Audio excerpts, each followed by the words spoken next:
नमस्कार साथियों।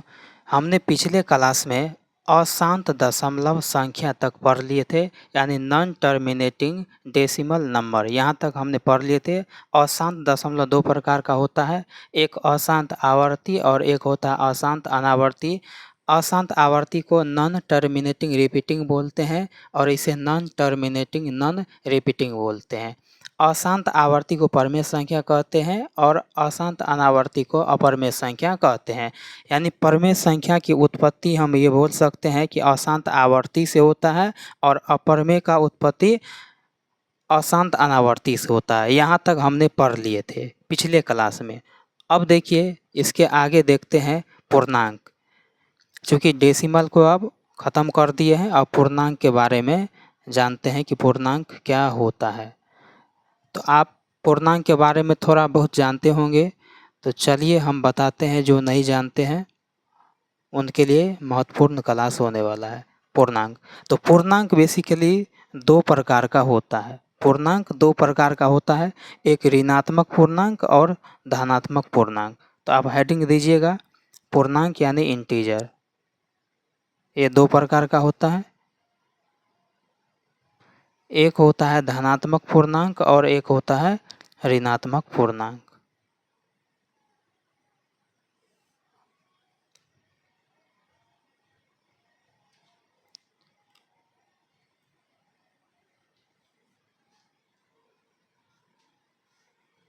ऋणात्मक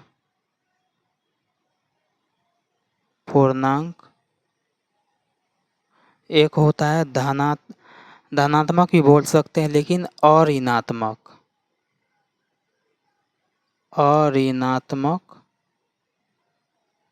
पूर्णांक। अऋणात्मक पूर्णांक। अब देखिए, ऋणात्मक पूर्णांक को नेगेटिव बोल सकते हैं और इसे नॉन नेगेटिव बोल सकते हैं।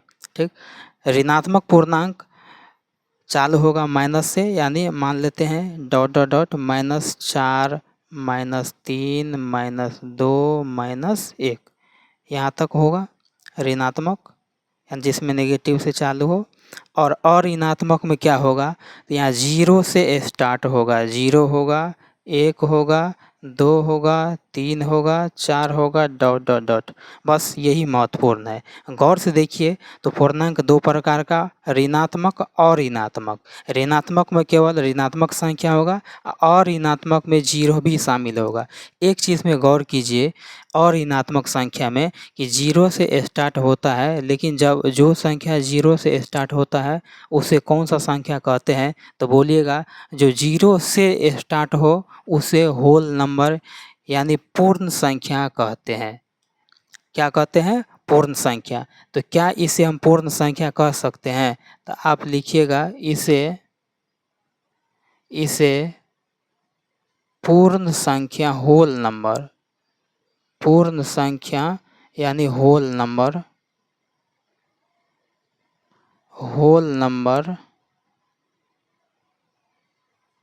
कहते हैं। तो आज आपको पता चल गया होगा कि ये पूर्ण संख्या जो इतना दिन से पढ़ते आ रहे हैं वो एक्चुअली कहाँ से आता है। तो पूर्ण संख्या और ऋणात्मक पूर्णांक संख्या से आता है पूर्ण संख्या। यहाँ तक क्लियर हो गया। अब फिर यहाँ पर देख लीजिए, पूर्णांक को हम तीन भाग में बांटेंगे, एक ऋणात्मक होगा, एक होगा धनात्मक होगा और एक जो है उदासीन होगा, जिसको जीरो को हम बीच में रखेंगे। तो यहाँ पर देख लीजिए, इसे तीन भाग में हम बांटेंगे फिर पूर्णांक को। तो यहाँ पर लिख लीजिएगा पूर्णांक। हम बारी बारी से बताते हैं, दिक्कत नहीं होना चाहिए। इंटीजर जिसको बोलते हैं, इसे तीन भाग में बांटेंगे।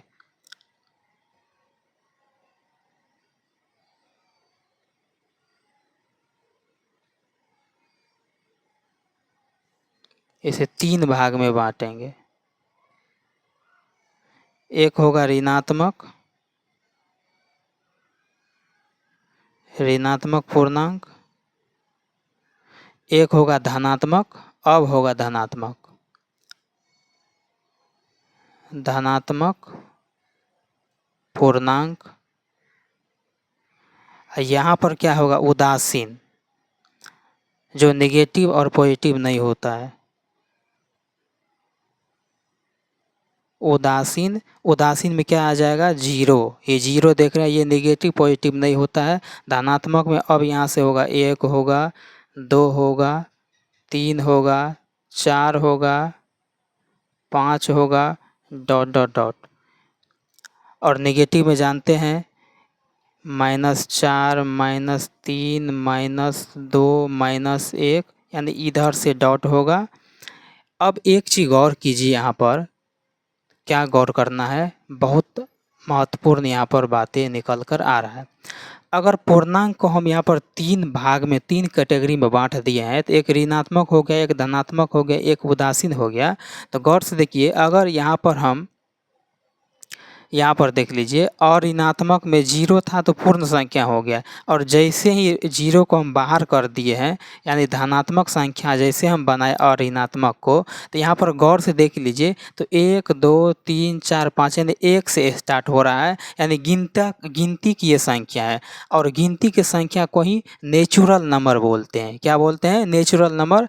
यानी इसे हम क्या कर सकते हैं? इसे हम प्राकृत संख्या कह सकते हैं। तो लिखिएगा, इसे प्राकृत संख्या, इसे प्राकृत संख्या यानी नेचुरल नंबर, नेचुरल नंबर कहते हैं। तो अब आप समझ गए होंगे कि नेचुरल नंबर वाक्य में ये धनात्मक पूर्णांक से मिलकर बना होता है, यानी धनात्मक पूर्णांक ही क्या होता है? प्राकृत संख्या होता है। आप इतना दिन सिर्फ परिभाषा को याद करते थे, और किताब में भी ऐसे ही रहता है, सीधा परिभाषा ही रहता है। लेकिन आज आपको पता चल गया होगा कि प्राकृत संख्या जो है सो पूर्णांक यानी धनात्मक पूर्णांक से प्राकृत संख्या का निर्माण होता है। अब यहाँ तक समझ आ गया कि क्या होता है प्राकृत संख्या और क्या होता है पूर्ण संख्या। हम इसके बारे में अलग से चर्चा करेंगे, पूर्ण संख्या, पूर्णांक संख्या, प्राकृत संख्या, जो भी संख्या जितना आता है। लेकिन हम यहाँ पर एक क्रम वाइज सीरीज के आधार पर, जिसको वंश वृक्ष बोलते हैं, उस आधार पर आपको हम बता रहे हैं। यहाँ तक क्लियर हो गया। अब यहाँ पर एक चीज़ गौर कीजिए, तो मान लीजिए पूर्णांक जो लिखते हैं तो क्या लिखते हैं? इसमें नेगेटिव पॉजिटिव दोनों रहता है। तो जैसे मान लीजिए कि -3 हो गया, -2 हो गया, -1 हो गया, 0 हो गया, 1 हो गया, 2 हो गया, 3 हो गया, डॉट डॉट डॉट, और इधर भी डॉट डॉट डॉट, ये जानते हैं। लेकिन इसमें एक चीज़ गौर कीजिए, क्या गौर करना है? तो यहाँ पर देख लीजिए, ये विषम संख्या है, सम संख्या है, विषम संख्या है, सम संख्या है, विषम संख्या है, सम संख्या है, विषम संख्या सम, यानी यहाँ पर देख लीजिए सम और विषम का क्या हो रहा है? सम और विषम दोनों आ रहा है किस में? पूर्णांक में। सम और विषम दोनों आ रहा है पूर्णांक में।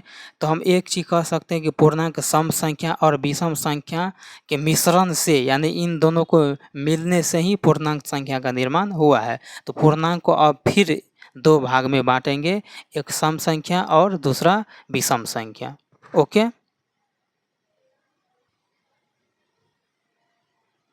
अब देखिए पूर्णांक को 2 भाग में बांटेंगे, एक सम और एक विषम। तो यहाँ पर लिखिएगा सम संख्या और इधर लिखिएगा विषम संख्या। सम संख्या जिसे इवन नंबर बोलते हैं,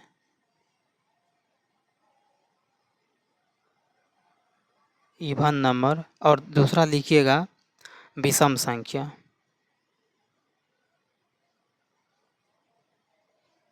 विषम संख्या जिसे ओड नंबर बोलते हैं, ओड नंबर।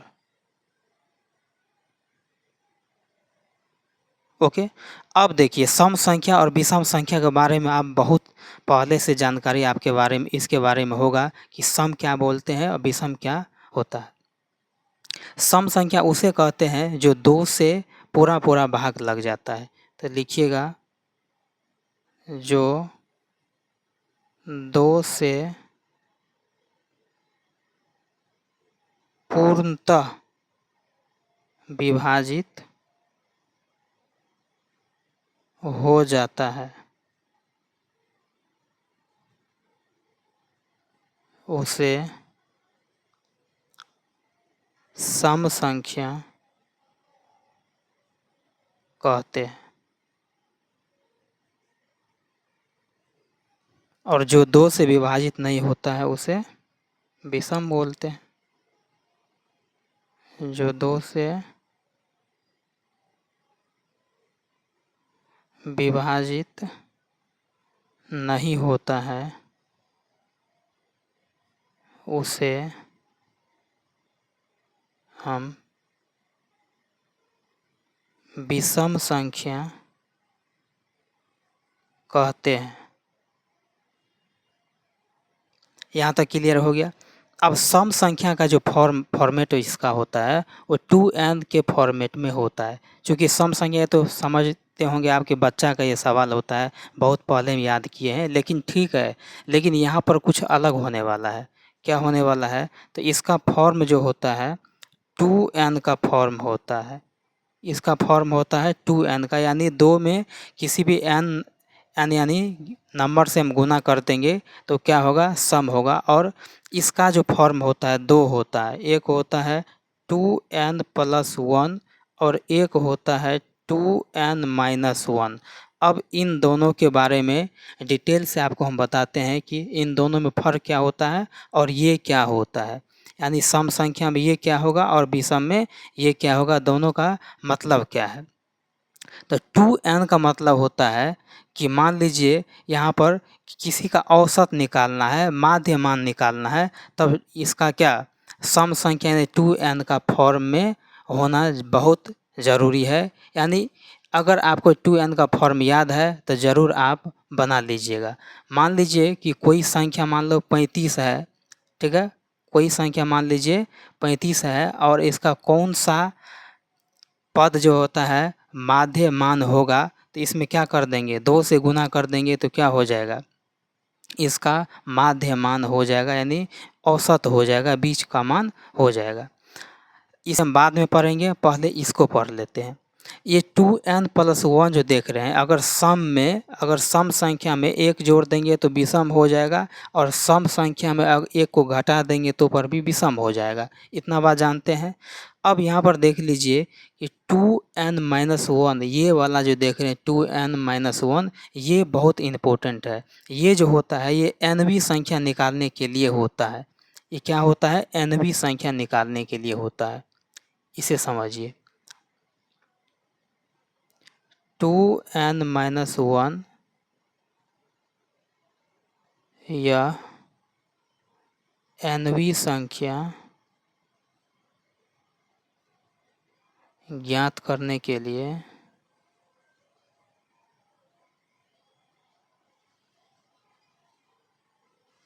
होता है। nवीं संख्या ज्ञात करने के लिए होता है। आगे बताएंगे कि nवीं संख्या हम कैसे निकालेंगे। यहाँ तक समझ में आ गया? ये भी समझ में आ गया। इसका भी मान, इसका भी यूज बताएंगे और इन दोनों का यूज बताएंगे कि इन दोनों का यूज कहाँ और कैसे होगा। अब अगला पॉइंट्स हम देखते हैं।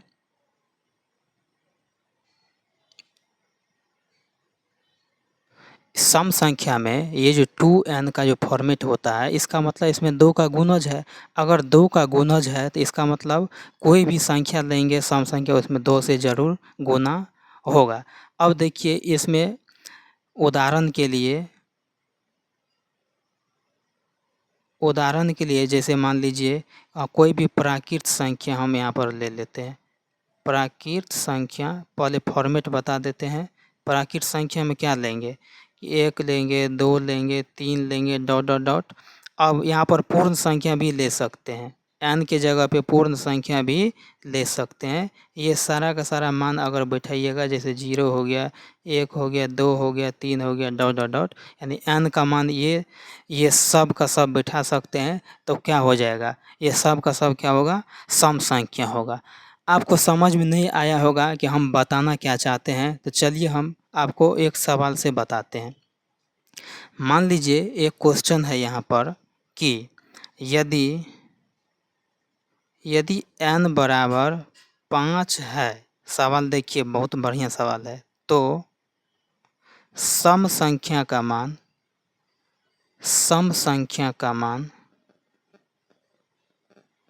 क्या होगा, यानी n का मान 5 है तो सम संख्या का मान क्या होगा, ये सवाल बताए। और बताए, एक और लिख देते हैं, और क्या 35 सम संख्या है, इस फॉर्मूले पर आधारित बताना है। चलिए आपको हम सॉल्व करके दिखाते हैं। जैसे ही यहाँ पर n का मान हमें 5 दिखा, जैसे ही n का मान 5 दिखा, n बराबर 5, तो इसका फॉर्मेट होता है 2n, यानी 2 गुना 5 बराबर क्या होगा, 10। तो सवाल कहता है कि n बराबर 5, तो संख्या का मान क्या होगा, तो संख्या का मान तो 10 हो जाएगा। यहाँ तक तो कोई दिक्कत नहीं है। यानी पाँचवीं सम संख्या यहाँ पर लिखना है, यानी कि पाँचवीं सम संख्या क्या होगा, पाँचवीं सम संख्या होगा 10। क्या होगा, पाँचवीं संख्या 10 होगा। अब यहाँ पर जांचने के लिए कि 35, यहाँ पर 35 जो लिए हैं, ये सम है या विषम, इसको कैसे जांचे, तो यहाँ पर लिखिएगा जांच।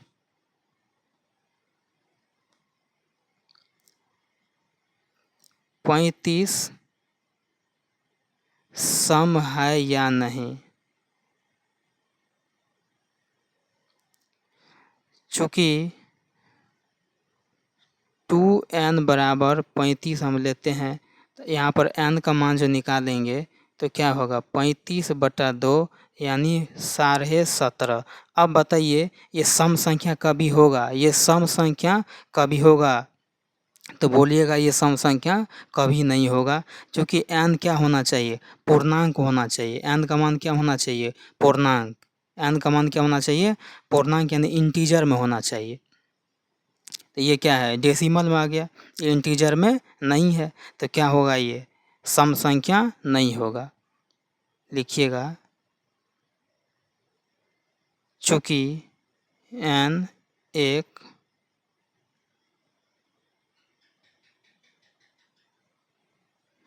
पूर्णांक संख्या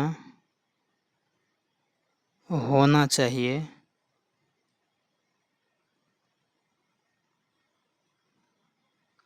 जो कि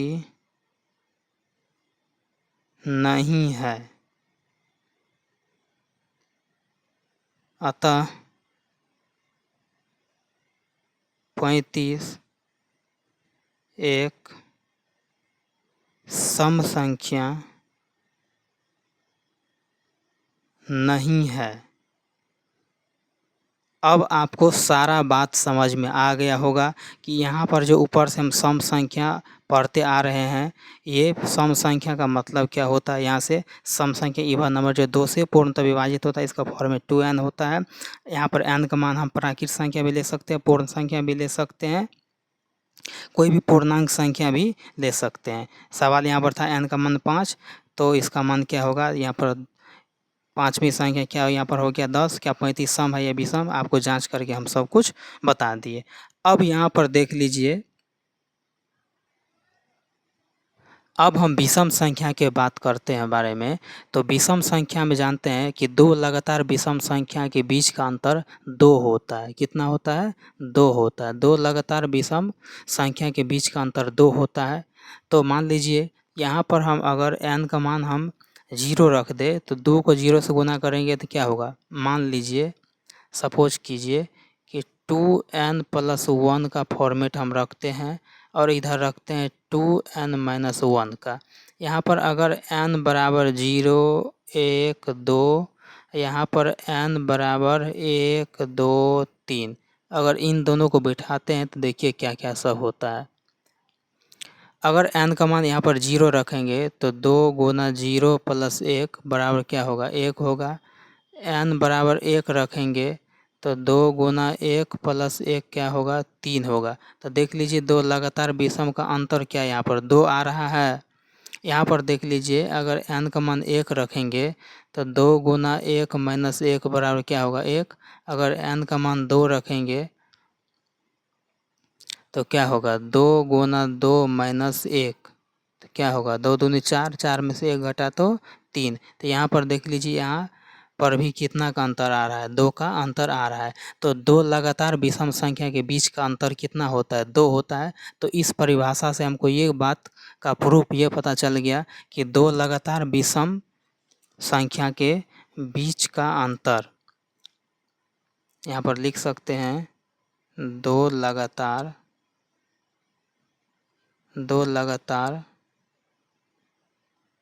विषम संख्या के बीच का अंतर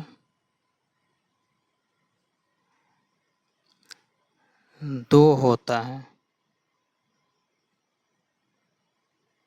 यहाँ तक आपको समझ में आ गया होगा क्लियर, कि अभी तक आपने जो पढ़ा क्या आपको वो सब का सब समझ में आ गया या नहीं। आप कमेंट बॉक्स में ज़रूर हमको बताइएगा कि कहाँ आपको समझ में नहीं आया। हमने कुछ मुख्य पॉइंट्स आज आपके क्लास में बताए, क्या अंत से ही आपको बताते हैं कि एक बात अब आपको पता चल गया है कि विषम संख्या में, अगर हम विषम संख्या के यहाँ पर पढ़े हैं फॉर्मेट, तो 2n + 1 और 2n - 1 जो होता है, इसमें इन दोनों का मतलब एक ही होता है कि अगर हमें 2 लगातार विषम संख्या दिया है तो उसके बीच का अंतर कितना होता है, तो 2 होता है। इसके आगे भी डिटेल से बताएंगे कि 2n - 1 इसका nवीं संख्या कैसे निकालते वो बताएंगे। लेकिन अभी इतना बात याद रखिए कि 2 लगातार विषम संख्या के बीच का अंतर क्या होता है, तो 2 होता है।